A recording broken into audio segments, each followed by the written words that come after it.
And we're live. And what will all your Star Trek look like?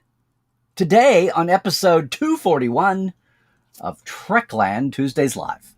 With me, Dr. Trek, Larry Nemechek, coming at you right here from the heart of Trekland through Portal 47 for the clarity, sanity, and big picture in all things Star Trek every week. Which all you regulars know, right? Thanks for joining us back here again for another Tuesday. And for everyone just finding us, welcome, welcome. Hey, if you're here on Twitch or YouTube, just remember you will see all the chat that's going on. If you're on Facebook, you'll only see the Facebook. But the Facebook is what survives in the master archive. Okay, I'm getting that down. It's like the Oscars voting speech. Hey, everybody. Hope you're having a great Tuesday as always. Around the globe, the TTLers, like everything Trekland, is set up to be global. So who knows who you might meet in the chat today. We'll get to the chat in a minute. As usual, I'm going to go on my very polite rant here for a minute. The theme of the week, and then we will take a very short break. Nobody will know it except the YouTubers later. But then we'll look at the paired analytics very quickly and then get into the chat. So hang in with me. And if you're twitching along, I'm not ignoring you. Okay? I'm not trying to be rude. It's just the way we do things here. Maybe I'll change someday, but not this week. Because this week, it's brand new year. Guys, gals, last week's Prodigy brought the house down in a lot of ways. I'm going to do something I rarely do. I'm going to jump and talk about the parrots right now in one respect. The parrot analytics, we've been watching them since October. I'll save the main report for later, but basically the parrot analytics is a company that rose up to try to give audiences and the industry a handle on the digital revolution, because no longer were Nielsen viewer ratings relevant, because nobody knows what the digitals are doing, because they have no commercials to set ad rates by. I mean, the broadcast networks would have loved to have had that too, but that's not the way the world had to evolve to deal with them. So in that digital streaming world, the numbers of who's actually, what's popular, what's not, has been an interesting phenomenon. Parrot's way of dealing with it is basically looking at what the online activity, the more popular something was, supposedly there'd be more impressions, whether it's fans, for the most part, or professional studio promos, or critics, or whatever it might be. And then retweets, posts, memes, whatever the hell.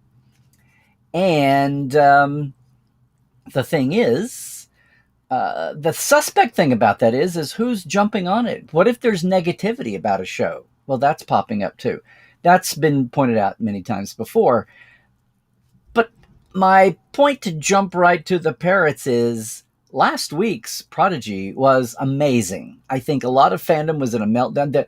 The creativity and the imagination, and if you haven't seen it, did I spoil it or not? I don't know how, if you're avoiding the internet but you're watching me, that's an awesome pretzel twist you're into. But let's just say they use the universe, hashtag use the universe, in a big way, and it melted a lot of hearts.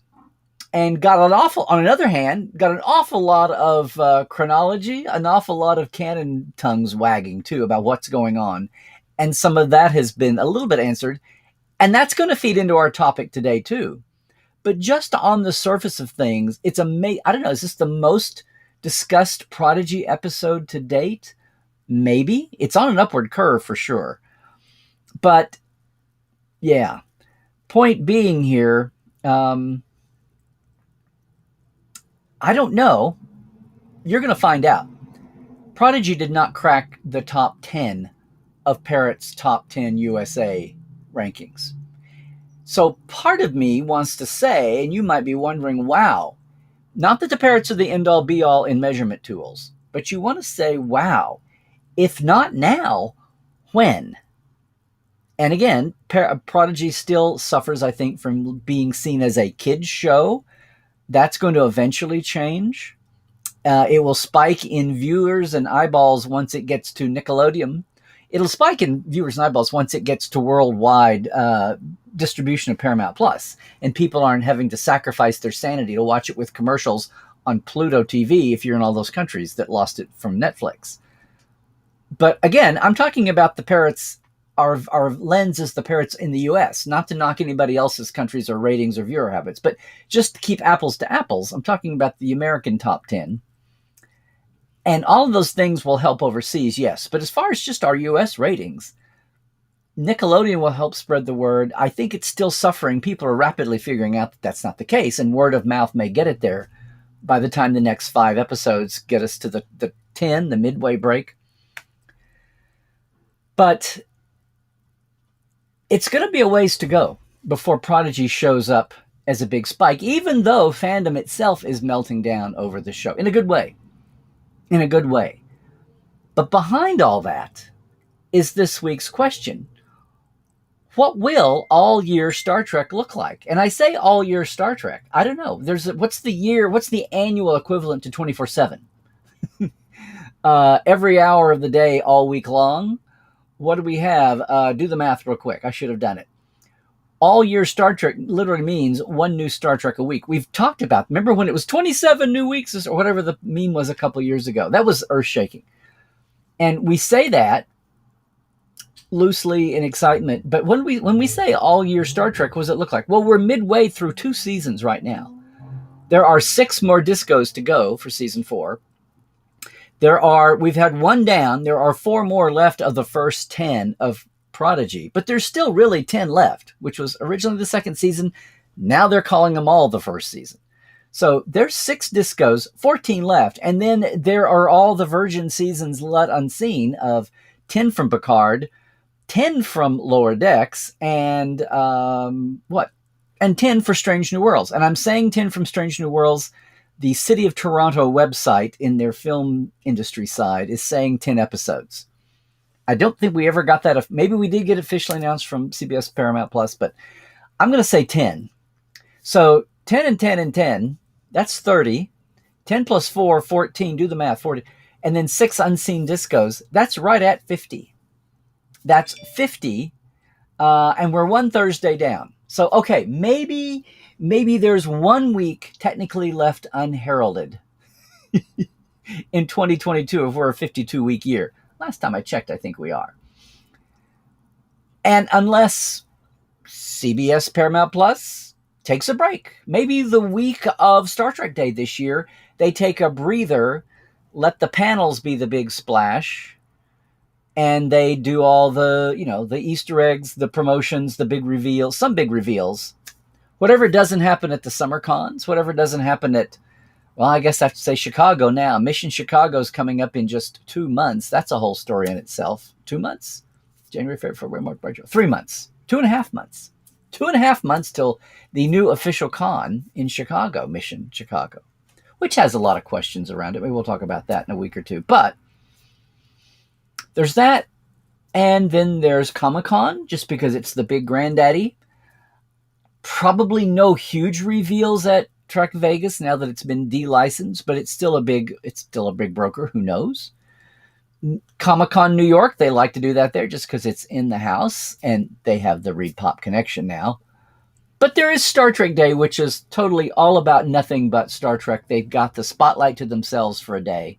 And it's an awesome time to not only make reveals, but make reveals of creatives involved, cast and crew. So maybe Star Trek Day, they take a week off for a breather and let the spotlight be on news and personalities. I don't know. But I'm going to let 1 week slide. We have all year Star Trek. Now, it's all different flavors in our buffet. But I still don't think we're totally there yet with what that means. We've had these blurps. We've had some big blurps. We've had these major runs. But what would that really mean? What would that mean for fandom? What would that mean for us in the blab about it and the write about it industry? What will that mean for, the creatives? And I'm hoping. We just had this scare with Picard last week with COVID shutdown. I think people were a little shocked. Maybe the news came out on a Thursday and then Friday, well, we're back filming. Like, what? People forget that it took 4 or 5 days for the news to leak out, for somebody to report it. I am sure that the Picard cast and crew here in Los Angeles, the outlier for the actual shooting, if you don't count the CGI. Well, there's CGI done in Canada too for the animated. But I'm sure they would have loved to have just not had anybody known and had it be some glorious little history reveals later on. But that's what happens. There's too many entities involved, too many unions and vendors and all of that for the word not to get out.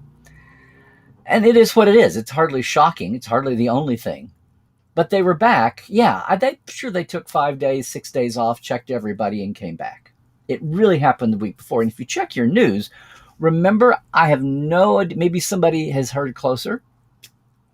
But Whoopi did not do The View for a few days, about a week ago. So just saying, if the news getting out was delayed to the end of the shutdown, not the beginning. But yes, they're back filming. Nobody's been in peril, especially Sir Patrick. So that's all good news. But if the shows, the series, and the animateds are a different critter, both of them. They're a different flavor, but they're still, one is CG, one is 2D mocking. They all have their different mechanisms, their own well-oiled machines aren't the same. But assuming that everybody keeps cranking it out, just what's in the can right now will take us to the end of the year, really, or what's due to be wrapped up by then. This disco break, it turns out, was a little bit of the post-production still needing to be done. Not quite ready. So sure, we'll do a switcheroo and let Prodigy have its next 5 in before you're totally cold on it. But here we are. We're having these blips and blurbs and hiccups, but it's coming. It's coming. And it's rolling out. We can do the math. We can see this. What does that mean? No breaks. The poor podcasters, poor YouTubers will never get a break. They'll love that or they'll hate it, or both. You, the audience, are in the same. I say you, we, all of us are in the same boat. Now, people specifically tied to one series or another will obviously get a break. As far as following, I hope they get a break even if they're working. Sure, everybody's entitled to their 2-3 week hiatus, please. This whole phenomenon of the short seasons is still something to get your mind wrapped around if you're an old veteran of the 26, 24 episode years, and how the calendar is just very neatly laid out. These things that are coming and going are, although Mike McMahon told us in our open house for Portal 47 last fall that he expected no exact date, but just the way the mechanics of production are running, that he expected Lower Decks to be out about the same time this year as it was last year. Remember, in the fall. We've had this juggle and this dance, but the later dominoes are probably going to fall about the way they are, the way they're intended to. But now what about that's the macro? What about the micro? Week to week to week, what happens here? I mean, how is your life? If you're paying attention to Star Trek, and more people are apparently, what does that do to your life? When it drops in the States at midnight Thursday, or I say midnight Wednesday, Pacific time, and whenever you watch it that night, you stay up late, it's not that late, or you see it first thing in the morning, or it's your big deal to do Thursday evening, that's great. And the rest of the year, the rest of the world, even if they're crimping along on Pluto with commercials, are getting it on Friday. What does that translate? Now, this is how things have evolved. I don't know if it's occurred to you this way, but what happens? People watch it. The very first official reviews that are embargoed can pop up at 6 a.m. on Thursday morning, and that's fine. 6 a.m. Pacific, I'm saying. Or even, I don't know, 3, whatever the embargo time is. You can actually start reading recaps and reviews Thursday morning. A lot of people, that's not enough time. Or they want to see it twice before they read somebody talking about it. The biggest thing is most people don't want spoilers, right? We're into this thing of a lot of us watching Wednesday night, Thursday morning, Thursday, and still staying off the interwebs for the most part, unless you've got a spoilerifically reviewed bit that you know to stay away from. But even the Americas, Canada and the Americas, stay away and don't go hardcore. We all kind of know we're kind of letting the rest of the world catch up, and thank God they still can, one way or another. And Friday goes by, and then you start to see the dam break, and you see the online chatter, you see the twits and the Facebooks, and Instagram, don't forget Instagram. God, don't forget LinkedIn. And then by Friday, it's game on, hell's a poppin'. And everybody is, if they're not worked by Friday night or whatever, it's gone. It's game on by Saturday. What also starts to happen is, because we live in this era where it's not Larry goes in at the end of the season and does the wrap up, it's 24 hours later, you've got everybody online tweeting and Instagramming, but especially tweeting, occasionally Facebooking.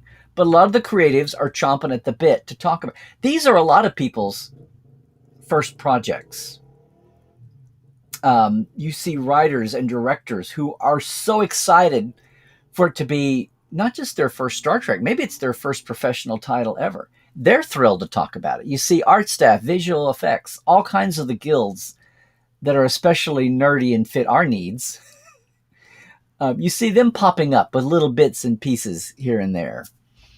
So what happens is, not only do you see the episode on Thursday, we hold off to let the world catch up from the American point of view, so that by Saturday, everybody gets it. The first wave of questions guardedly asked on Thursday, or maybe not so guardedly, and Friday, and then Saturday, it's just the dam breaks. People want to know, wait a minute, why was the diviner looking for the protostar in 2366? What? Third season of Next Gen? What? Janeway wasn't a captain.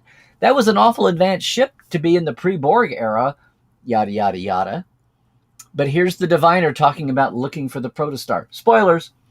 Delayed. And then you have creators coming along. Aaron Walke's one of them. Being guarded, not just in their social media. By then, you're getting the interviews at the Trek sites. I mean, I'd love to do some of those, but it's like I'll let everybody else do the in-between week-to-week chatter.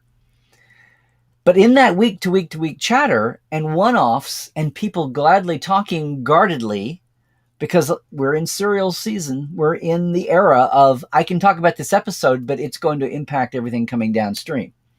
So to an extent, they'll talk. But if it's something that's affecting what's coming, and of course the things that are mysteries and clues are what's going to affect what's coming, they still have to be guarded about that. But we did have acknowledgement that the big stumbling block over timing here was about, as this one interview put it, it rhymes with fine fravel. So, okay, because I knew with David Mack, with Dr. Aaron, with Muhammad in there, all advising on science and science and biology and physics, but then Dave in there talking about canon, and Dayton is still there in the mix. It's not his show, but I mean, there's no, and half of the staff being old school fans. There's no way somebody's going to pull a boner like that. Oh gosh, I guess I forgot to think about TNG. I just came up with that number. No, that's not what's happening. If anything, the further we get along, even Discovery was into this. It's visual canon I always had an issue with. And boy, the animateds aren't making that mistake that I can see. No pun intended. But concept canon and fitting things in the timeline has never been much of a throwback here. And they're threading the needle here big time. And all these choices, they're big time intentions. So, okay, they're fun to see and they're fun to watch. But week to week, Thursday you see the episode. Friday, the rest of the world sees the episode. Saturday, here come the interviews answering some of the questions you already had. Sunday is for the slow people or the second wave of interviews. Now, Monday and Tuesday, then you really get the creatives following up what they talked about in the interviews you saw on Friday, Saturday, Sunday. And then by that time, it's back to Wednesday. Some of the slowpokes like me might talk about it on Tuesday. And then Wednesday night, Thursday morning, we're back at another cycle. That's pretty intense. It's intense with a smile on your face, but it's pretty intense. And to think that the combination of regular Trek again, hello Berman era, combined with social media, and then the new layer of no stops.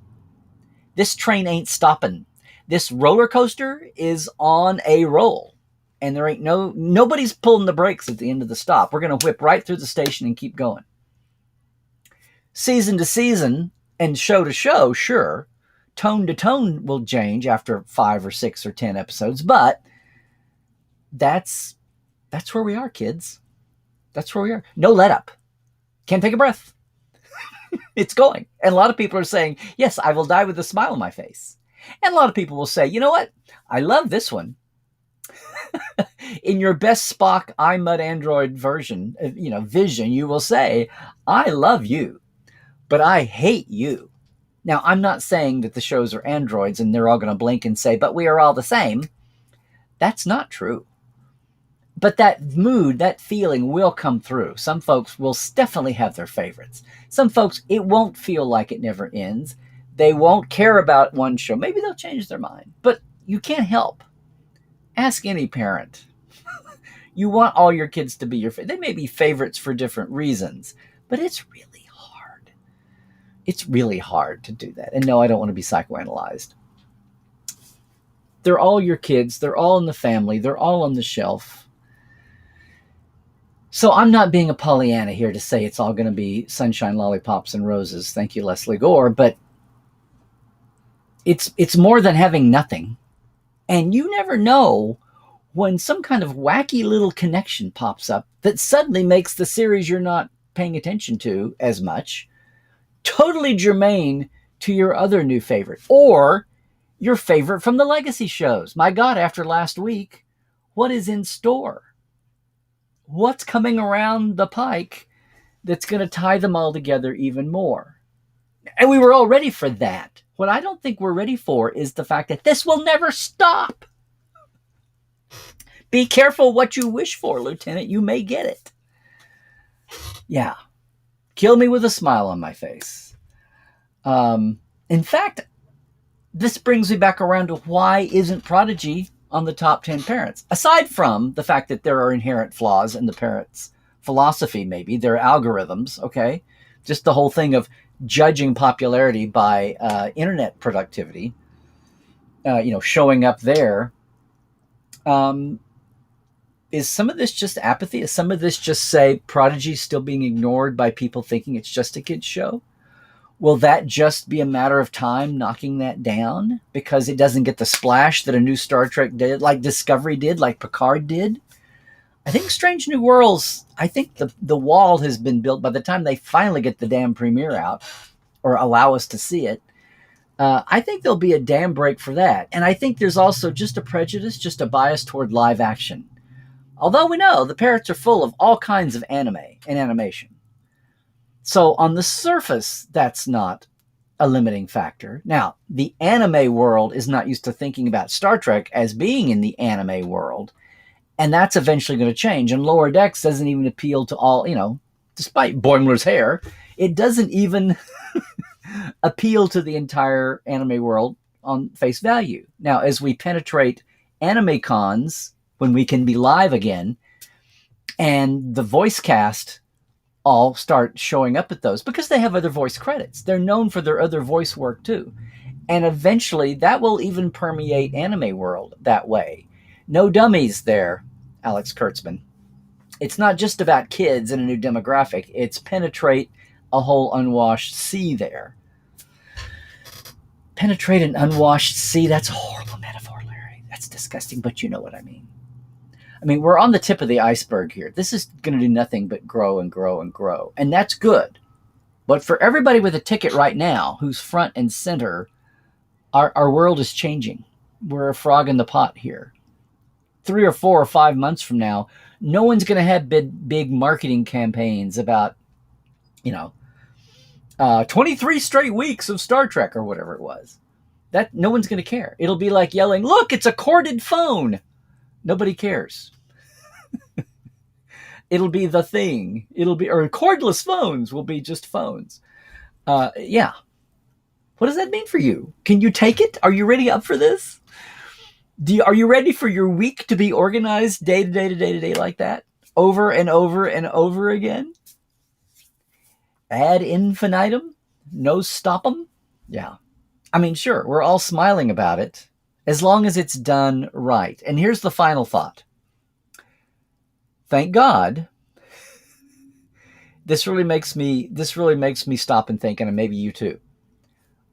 Who would have said this 3 years ago, 4 years ago? And no, I don't mean, of course, well, there obviously wasn't fresh Trek every week ready to go 4 years ago. But did we all notice? I mean, it's still out there. But the level of toxic Trek has been drowned out. The toxic tubers have turned their attention elsewhere.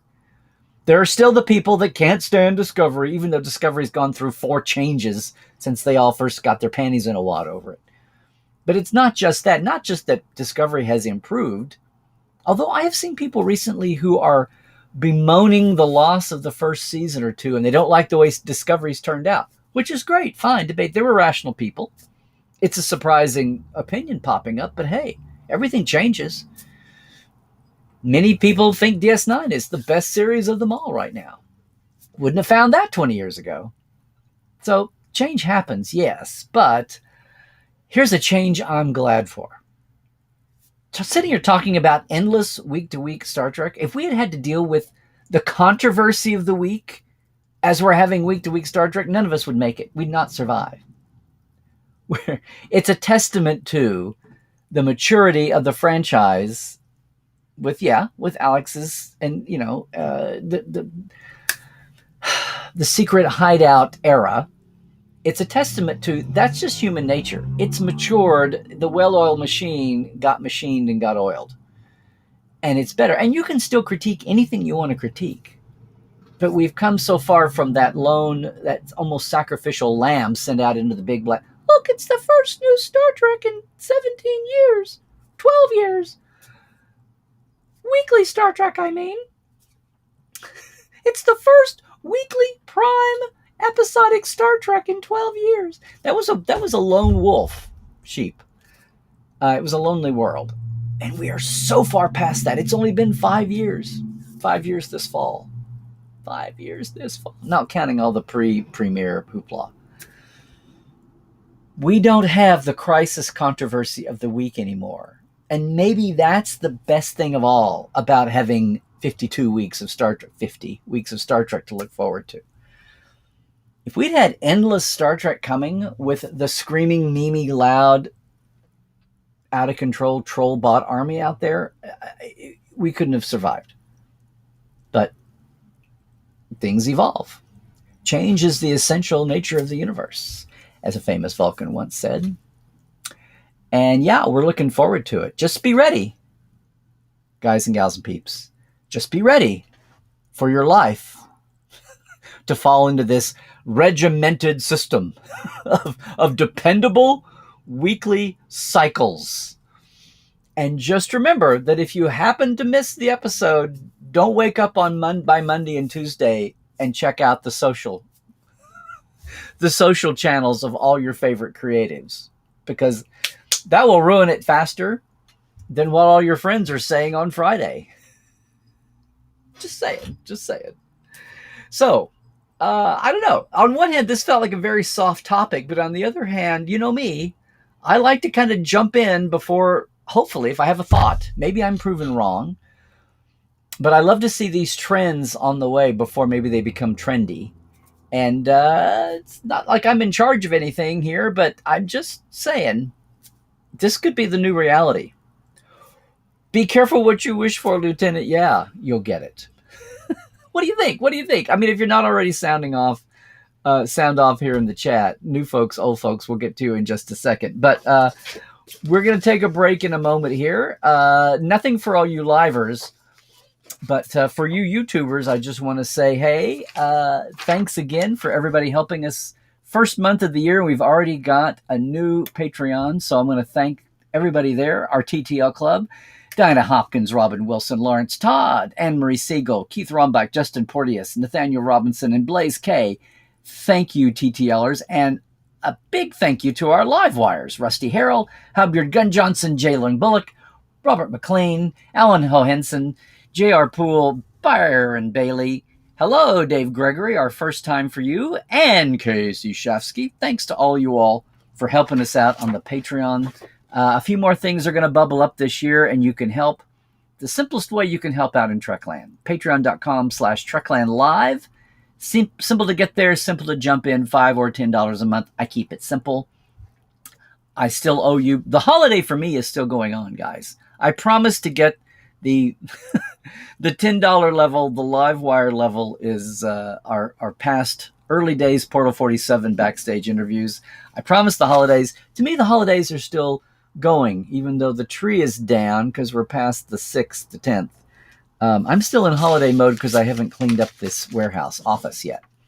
So that was my holiday project. It's still happening, as is fulfilling my long lost promise there to our second tier. Otherwise, hey, the Trek Files is on hiatus, so you can go back and check out. We've got 7 seasons, 7 times 24. Quick, do the math. 108.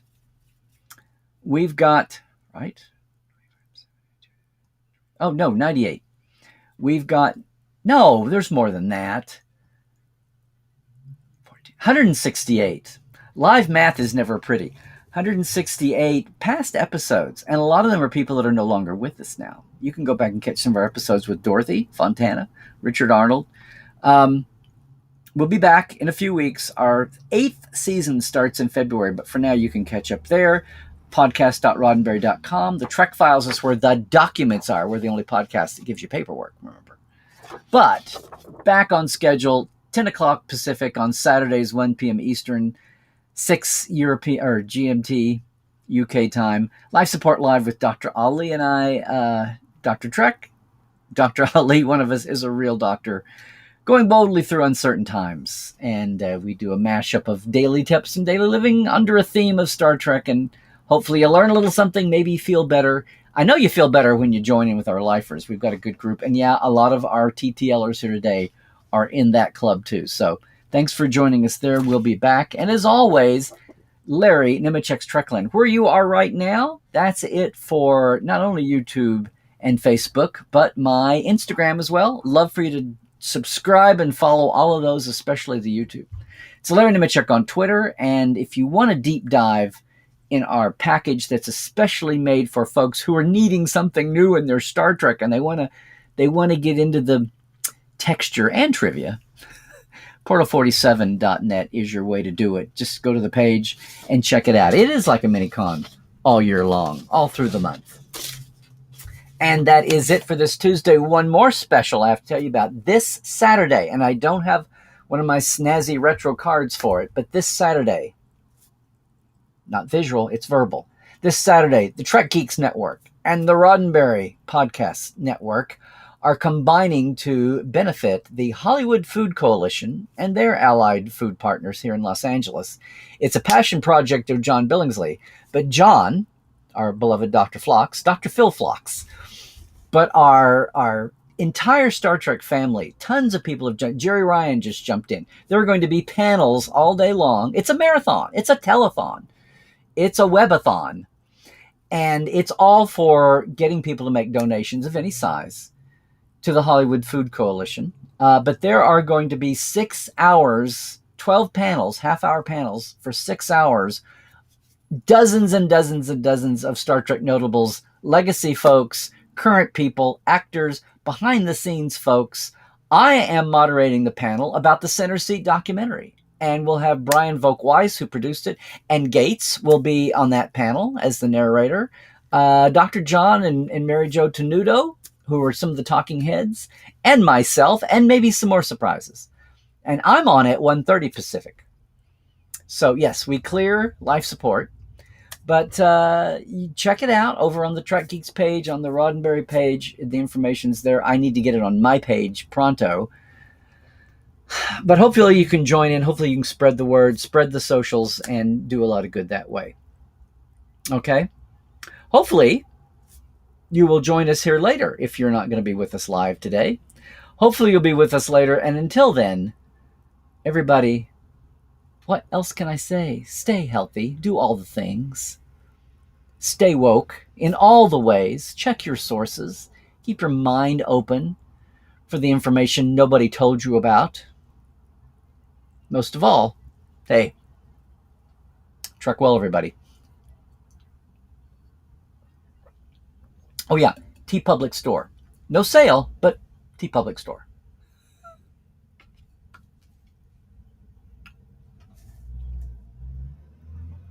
All right. Good enough. Hey, let's jump right in. I cheated the parrots a little bit. Yeah, you know that Prodigy was not in the top 10. So what else is new, right? Um, Animation's just not breaking through. So everybody, if you're new with us, welcome, welcome. We're going to get the chat in just a minute still. Thanks for hanging in. I want to look at the parrots because we've done it every week since Discovery premiered in 2017. Parrot Analytics, this New Zealand company that came up with this way to try to get some kind of a apples to apples measure of the digitals. There's kind of it's like the perfect storm of people trying. I mean, the Nielsen's have tried to do this and have not been met with favor because they didn't get all the streaming channel app networks, whatever, are not included. So there's been some resistance to that as far as not just seeing individual measurements, but measuring head to head. That said, this week, and I told you how this works, the average demand expression for a week from Sunday to Saturday, the week that ended last Saturday, the 7th, Cobra Kai is back number one with a very strong 87.7 times more popular than the average show. The average shows being about the middle 3/4 of the spectrum. All of these shows are in the top, they call exceptional, are the top 0.4%, and then the outstanding are in the top 2.4%. So it's Cobra Kai at 87 change. Then The Witcher, Mandalorian, The Book of Boba Fett, Hawkeye, The Wheel of Time, Stranger Things, Titans, Ted Lasso, and Daredevil. That's your top 10, ending at 29.7 times more popular than the average show. I say that because, aside from the overalls, Cobra Kai being number one overall, with it's bumping SpongeBob in the generals. Then you've got SpongeBob, The Witcher. So 2 of the top 3 are digitals, which is something. Then Saturday Night Live, South Park, Game of Thrones, Golden Girls. Imagine where that came from. R.I.P. Betty White. Such a mistake. If there's one thing that Rick and Alex are both, and somewhere Gene and Gene are shaking their heads over, and Harv, it's that they never got Admiral Betty White. Or villain Betty White. I don't know. Then Sesame Street, Always Sunny, and Mandalorian, number 10 of the overalls.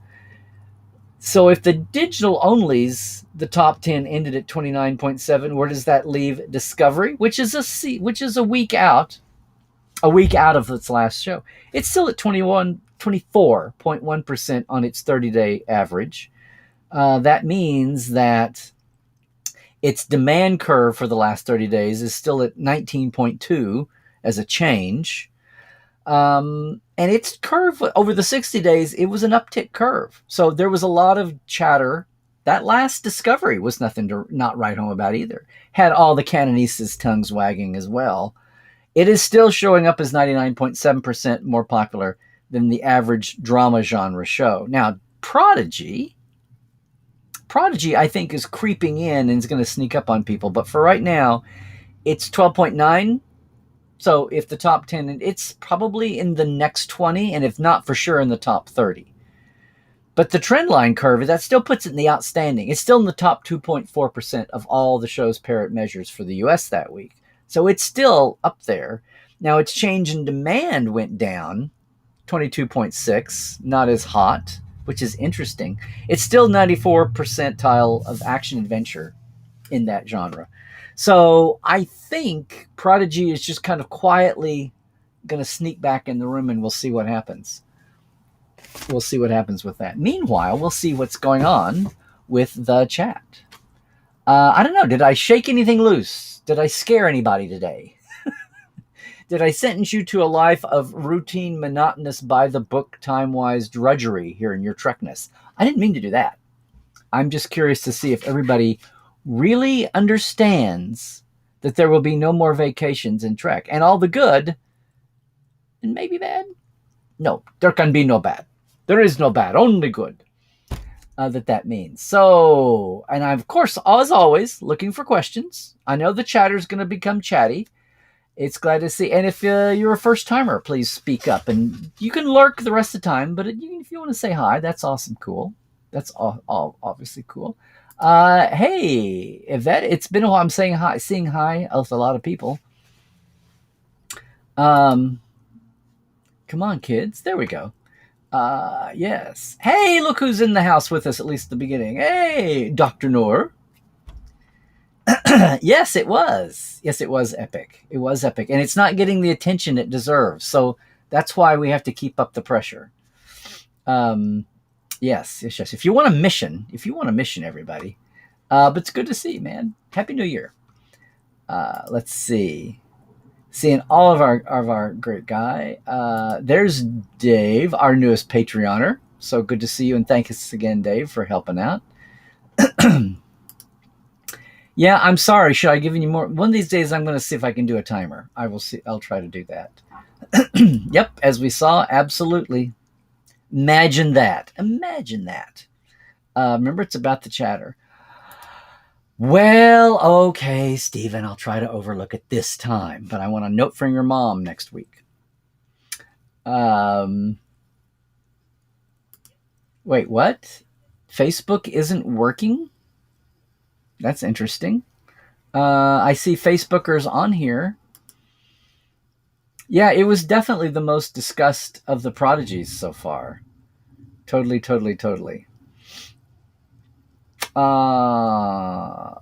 Let's see. Oh, took the words right out of our collective mouths. So not the DC 52, but the Star Trek 52. Okay, so Captain, not being a huge DC fan, because they're also comic booky. But if that was a marketing thing, then okay. I mean, I love the MCU. We had the Trek CU in the 80s and 90s. We just didn't know we were supposed to have branding logos and bumper stickers for it. Excuse me, not bumper stickers. Yeah. Yes, absolutely. R.I.P. Bob Saget. We were losing a lot of creatives here recently, and Bob Saget would have been a good villain. He would have taken any prosthetic, I think. Yes. Oh, and obviously Sidney Poitier. Yeah. In fact, guys, gals, and peeps, I have an Instagram post that'll go to the others with the Sidney Poitier connection to Star Trek. And I'm going to put that up here. I meant to do it a couple of days ago. The Sidney Poitier glow is still with us. It's still timely. So I'm going to, as soon as I get a moment, I'm going to do that. Yes.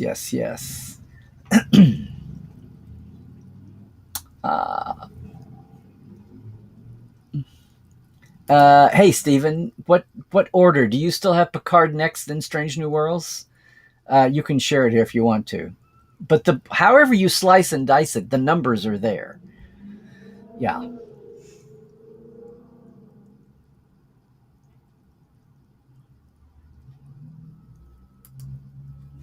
Well, John X, I hear you. You thought it teetered dangerously. Yeah. Like a Riker twin hanging off a cliff in Second Chances. It teetered dangerously on the precipice of fan service. Well, yeah, but if you're going to have somebody calling up notable... I mean, this was taking Saru's list of top captains, season 1 of Discovery, as a two-dimensional menu on a screen, on a flat screen, and bringing it alive as a training hologram for young cadets. I mean, if Data can keep calling up Moriarty and Einstein and pick your person from the past, I would think real life people from the past would be doable as well. I mean, it's a hell of a lot easier on your psyche than having rock creatures call up people from the past and depend on your brain for the programming. This way you don't even have the appearance miscast. Retcon for the original Kalis. So yeah, if you're going to do indulgent fan service, okay, here's your situation. And then suddenly, whew, it's all fine. It's not fan service. You're just using the universe hashtag. So it's all good. It's all good. You didn't angrily throw down your remote and stomp out of the room, did you? I didn't think so. Uh, Very good, very good. Hey, Starfleet boy, Happy New Year back at you too. Yes. The few story reveals more interesting. Oh, you mean like the flashback 17 years ago and all of that? Yeah, yeah. And I love how part of the world got excited about Chakotay, but the rest of the world was like, "Oh, that's right, they announced this already." Oh, wait, where's the rest of his crew? Now that's the mystery. Where's that other Tellarite and Andorian? And Trill, was it? Mm-hmm. Yes. All your Trek is just fine. In fact, it's more than fine. It's dandy. Mm-hmm. Yes. Did I not? Did I not do Muhammad a good enough introduction there? One of our science advisors, the biology specialist there, and author of his book that is. Oh no, it's covered up. It's covered up. I have to dig your book out. Dr. Noor. Let's see. I'm not saying that sarcastically. I'm saying that as to esteem the title. We have a PhD in our midst here and working on the shows and doing a lot of other good works. Hey, Jason. Well, you could do that. You could do that. The Year of the Trek. Yes, a big marketing blitz, as in when they go to Nickelodeon and some of the toys coming, et cetera, et cetera, et cetera. Yeah, because it's the way of the future. This is the way. People aren't getting that, but it's the way. If we're talking long term, if we're talking Lucasfilm 1978, this is the way. Yeah. Let me see here. Everybody introducing each other to each other. That's great. Okay, Melanie, since I ask, you can't wait for Lower Decks and Picard and the first season of Strange New Worlds and Discovery and Prodigy are very good.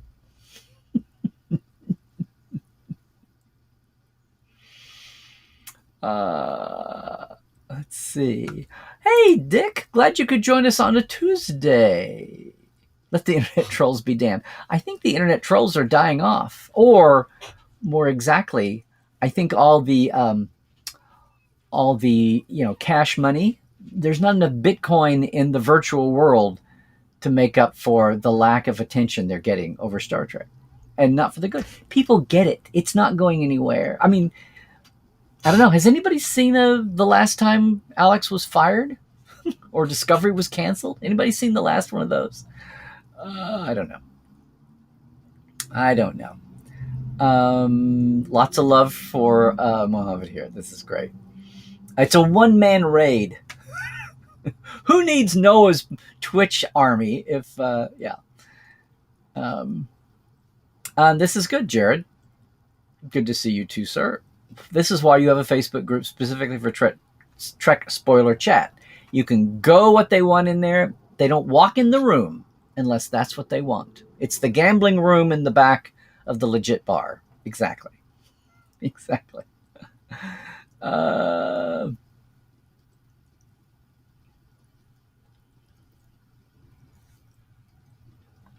I will be happy to mention everybody who's doing good stuff and good science. So thank you, Christoph. Totally. Everybody who everybody who's promoting it too.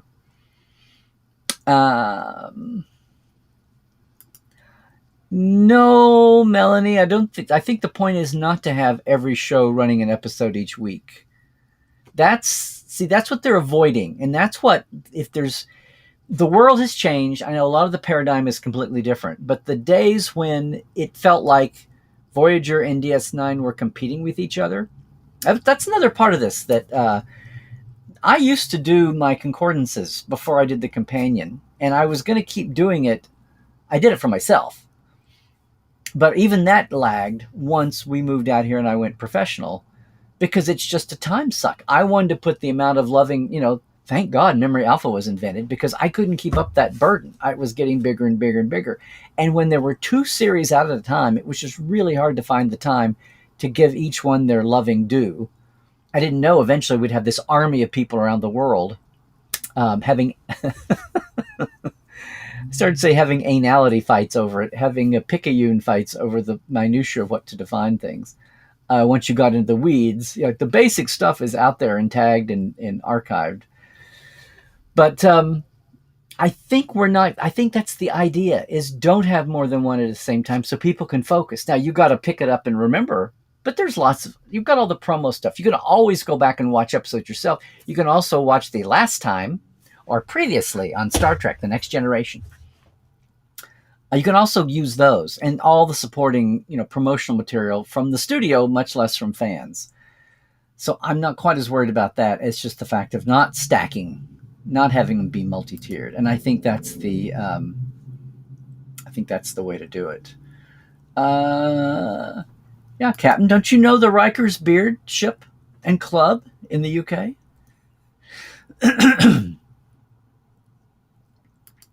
And now we know why the diviner calls Gwyn his progeny. Well, I always thought they always called him his daughter.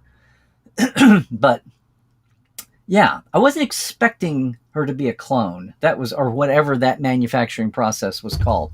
That was interesting. Yay, biology. I'm a big fan of biology. It made me what I am today.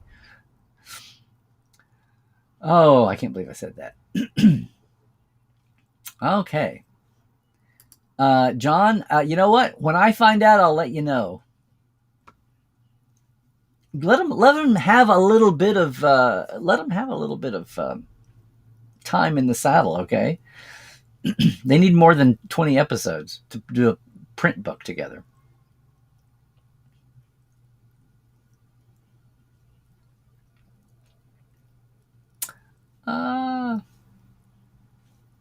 Well, let's just take this in a completely interesting turn here. The breakout panel for the return to large-scale cloning is in room 4.7. Well, Linda, I'm glad you were able to enter and exit. I think it's just a weird time. Here's the whole seminar right here, everybody. Could be complicated, could be done, but serious challenges for something like mammoths. Too much nuance for a quick YouTube chat reply. I'm making Breakout Room 4.7 available for anybody who wants to go over there. I am comfortable enough in my skin to open up a side chat. That's funny. Ha ha ha. Very cute. Have I heard anything new about it, Larry? No, aside from I thought I was getting a little inside, and then I find out here I DM'd with Terry for a moment to say, hope nobody was really down. I'm glad you weren't on the stages, probably. And he said, oh, we're already back filming on Friday. And then I find out that somebody had already done a news story that way. So, because I have a distracted Friday, I have a lot of stuff going on. So, that it was apparently just the 4 days. They shut down. They did all the protocols, and I haven't heard if anybody had any serious illness. If anybody was, or if it was only just one person, and it was an abundance of caution for the protocols. But they're back. They lost 4 days, I think. So, moving on. They seem, was it Picard, or it was Strange New Worlds that got hit twice, right, on season 2 last year during the big waves. Let's see. Okay.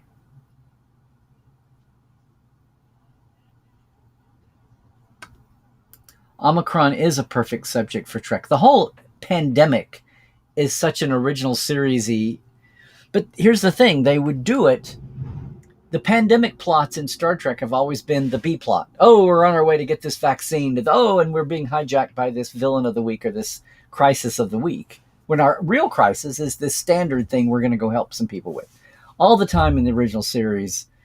And even early Next Gen, too. And maybe later. But the dynamics of now, the quickening was certainly, I should take that back. The quickening was a bioweapon, Dominion weapon against against that planet, but it certainly got into the dynamics and the frustrations, genetically engineered or not, of what a viral outbreak like that is doing.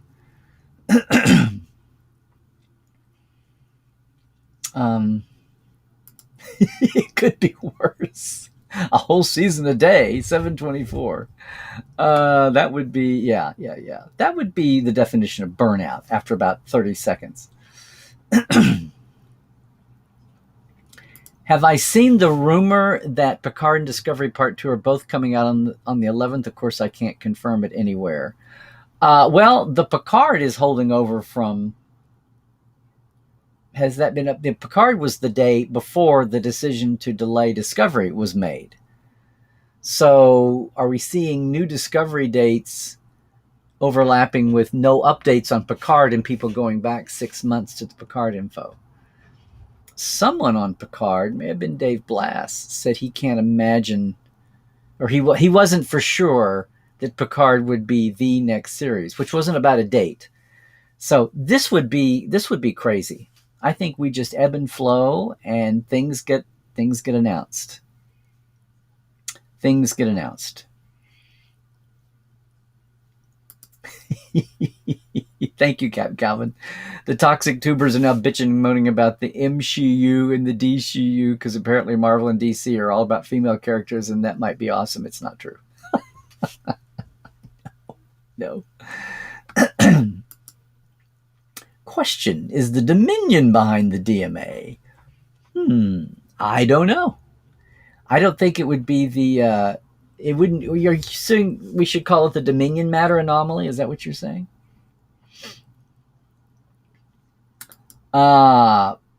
Nice plan, Jared. Your tree is still up and you will not take it down till we go 2 consecutive weeks without new Trek. And it's a great time saver. Yeah, I'm trying to channel Leonard there. Or D, I should say. And it seems to be a great time saver. Wow, a 365 convention. That would be something. Yeah. Well, this is kind of what I was thinking. Oh, hi, Mark. It's been a while since we've seen you too, I think. But welcome back. If we can reliably get 50 weeks of new Trek a year, I would advocate that our 2 off weeks would be for First Contact Day and Star Trek Day, which would be... Exactly. It would be the 2 Trek holidays of the year when you had specials and not regular shows, which was a little bit... Hi, aggressively relaxing later. Okay. Yeah, Justin, the Trek Talks panels all look great. Let's see. I was just trying to be creatively casting. I don't like to pigeonhole. Betty White is a baddie. Yeah, it would be like Sue Ann Nivens on steroids. Those of you who only know Betty White as Rose from Golden Girls, you need to go back and watch the Mary Tyler Morris when she was Sue Ann. She was so devilish. Yeah, didn't we have a conversation about this? Betty White was President Nan Bacco from the Bacco. Since it's a novel, what's the correct pronunciation? I would say Bacco because it's less hick, but anyway. She was too active to sit behind a desk. Well, so were some actual admirals. I'd say Admiral Ross, maybe. Admiral Nechayev was always going and visiting people and needling them.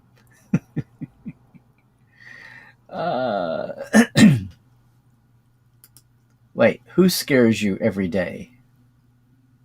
Wait, who? Who are you talking about? Zaire, who?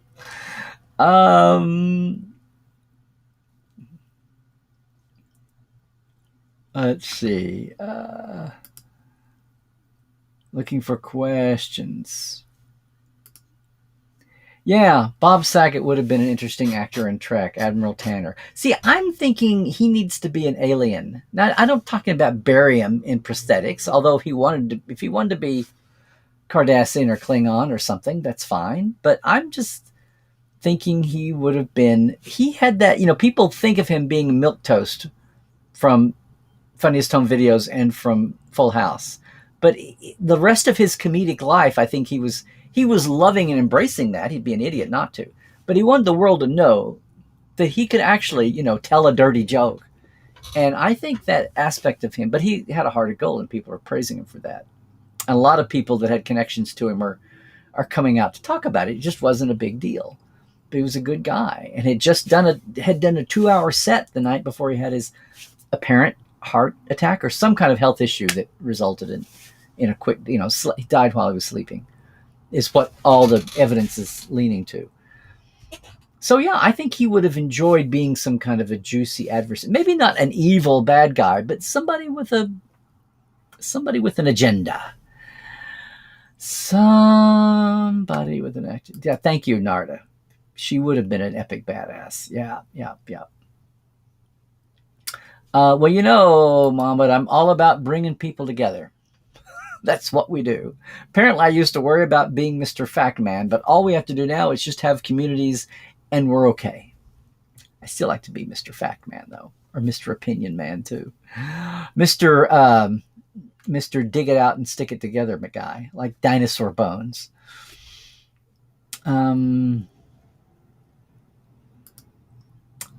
Christoph, but then you'd have to know where the endpoint was. If something at the last minute blows up on you that was just fine the week before, or you can't find your cards at the last minute, or you remember that you wanted to update your Patreon sheet, those kind of things.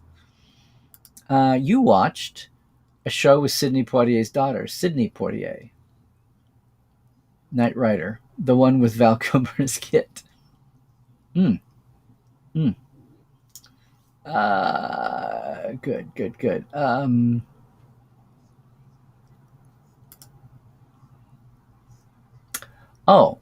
Do I think it would have been interesting to have had Thomas Riker on TNG and Will Riker plummet to his death?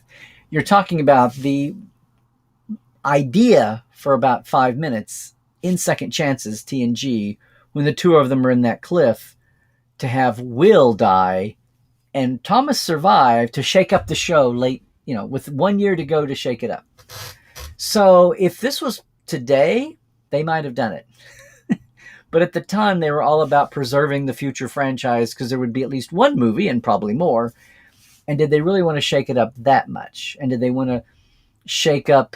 See, here's the thing. Did they want to shake up Riker and Troy that way? Well, they got there eventually.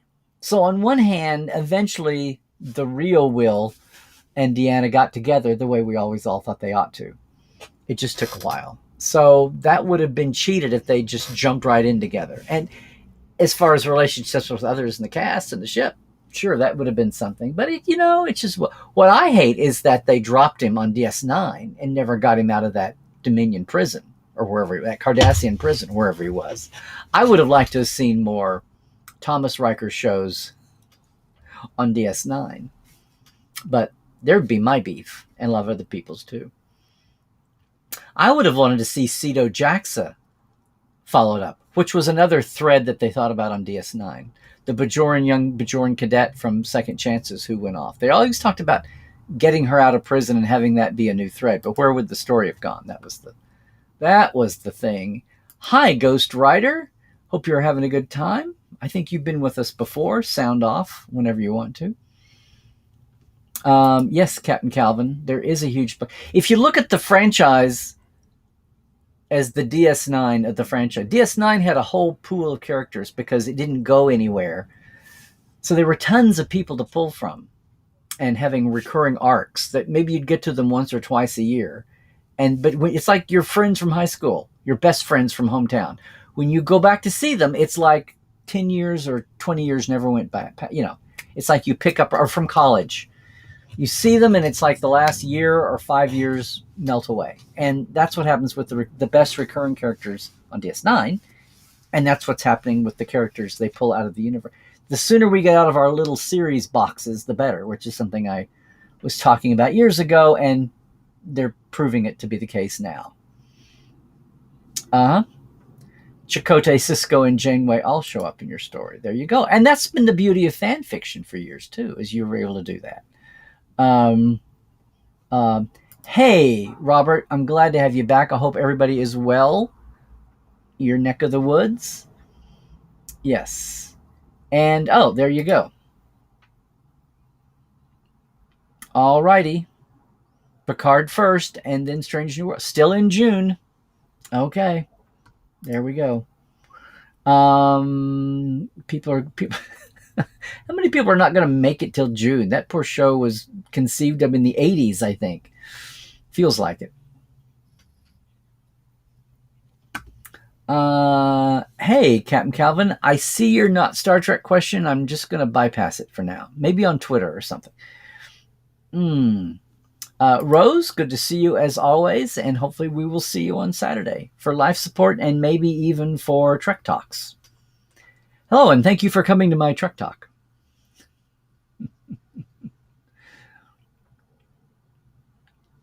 Well, I don't know this is going to happen considering Robin Williams is no longer with us. So you'd have to be hiring somebody to make you think of Robin Williams. So I don't know. I don't know how much he would have to pay. It would be co-owned by Paramount, would have a hand in it, but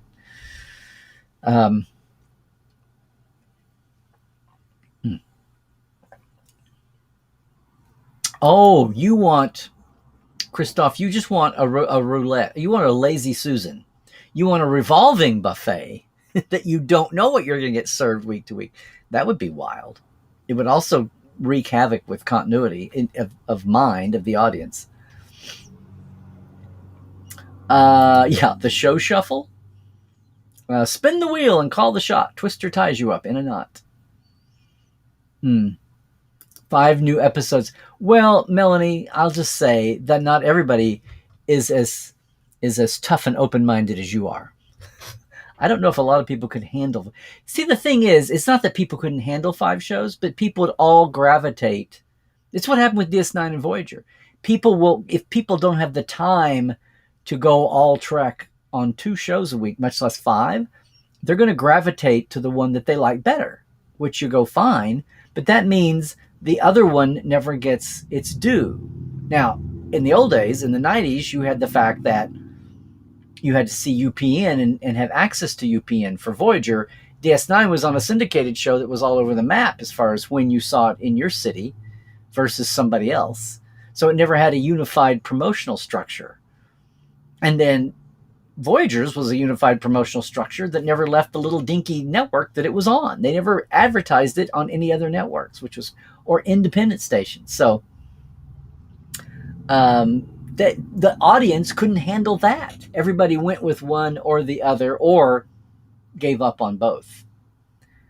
So no, I don't think anybody's anxious to repeat that. Don't know much about his story. That's an American song, you know, Captain Calvin. Your culture's just being inundated with it. Hi, Sophia, coming in to us from Portugal. You watched Prodigy recently with your 12-year-old son. He recognized Odo, and you're rewatching it, season 3 at the moment. You're rewatching DS9. Cool. I know, this is a question. Melanie.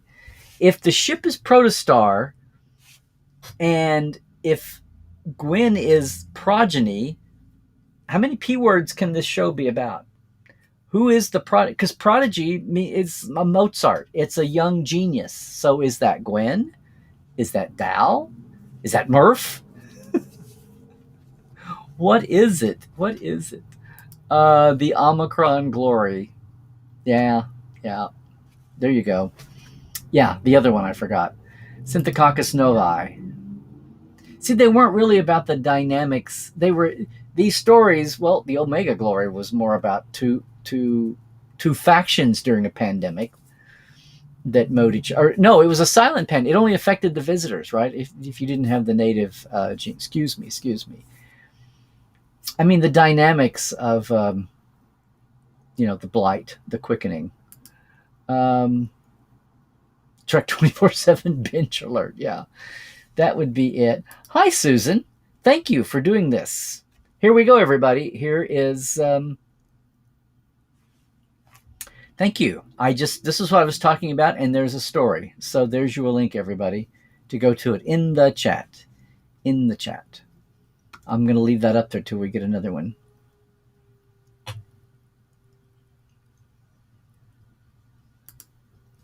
It's a pretty tall claim. It might eventually be. That's why I said the most sky high potential for any of these series is Prodigy. And remember, that's the one that the Paramount Plus execs talk about bringing in. Whatever happens with the live action Star Trek Arabic number 4 movie, maybe having at the same time, totally under the radar, but blowing up Prodigy into a movie format of some angle of that universe that it's building, of its corner of the Star Trek universe, I should say. Oh, Narda, I'm so sorry to hear this. You guys were out in the outback, and here Omicron's tracked you down. Yeah. And now, is that all of Queensland had 19 cases, or your town had 19 cases? Take care of yourself, girl. We still have Dave Coulier around and John Stamos. One of those should be in Trek. Okay, well, okay. John Stamos, I think, would certainly be it. Not to pick favorites, but as far as a fan following, it would make sense to have John Stamos there. Well, we just had the link posted there, Rose. So thank you again, Susan, for doing that. And welcome back.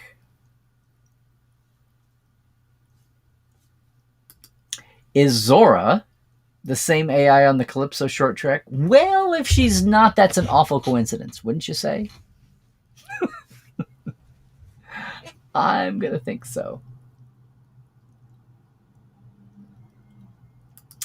What did I think about Sidney Poitier in The Heat of the Night and To Serve with... I love To Serve with Love is my favorite Sidney Poitier movie. And not just because it has the song and, oh my God, what's her name? The singer that sang To Serve with Love. Those schoolgirl days of something, something, and something, something, my friend. Okay. He's not dead yet. He's not dead yet.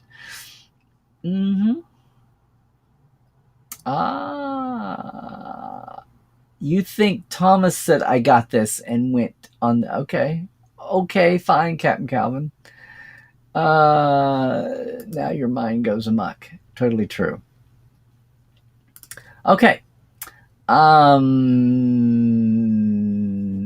Okay, I'm looking for... Maybe it's called Prodigy because the whole crew is about Wunderkinder.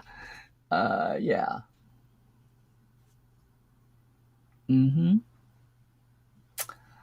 We will see. Thank you, Linda. God, I knew it was a one name singer, Lulu. Good God. Thank you. Well, Nathaniel, that's an idea, huh? And let's see. Which is the cast of all the Treks that has people who have been on, Broadway stage singing? I'm not, guys, gals, I am not suggesting anything. It's a wild idea. I have no inside information yet. Okay. That's what I thought you meant, Narda. So be careful. Be careful in your little old town. That's a huge outbreak. But it only takes one. It only takes one to do that. Okay, now we're into casting news. Cairo. Well, I'm glad you could take a break, even if it's a little later. European Portal 47 Ask Dr. Trek is tomorrow, though. So European midday, I should say. So I hope to see a lot of you tomorrow. A lot of our portales that are here. I hope to see you tomorrow.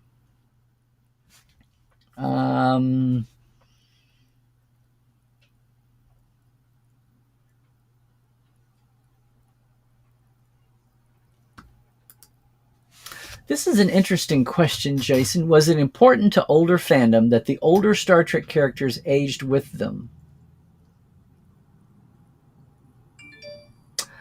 I'm not sure what you mean. I mean, in the time, we had no choice. First generation, second generation fandom, I mean, the actors got older. And in the animated series was right after this. It was 3 years later, so nobody thought about making them. There was no need to make them look older, although Jimmy and all of them, you could tell people. Plus, it was the 70s. Everybody had longer hair. Nobody did military cuts. So the animateds were meant to be 1970, not 1973 and 74. So I'm not sure if I know what you mean here. Now, the fact that Prodigy uses original series Spock, original series Uhura, but then movie era Scotty was an interesting choice. We didn't have two red shirts at a time, I guess. It was easier to animate him. I'm not sure. Let's see.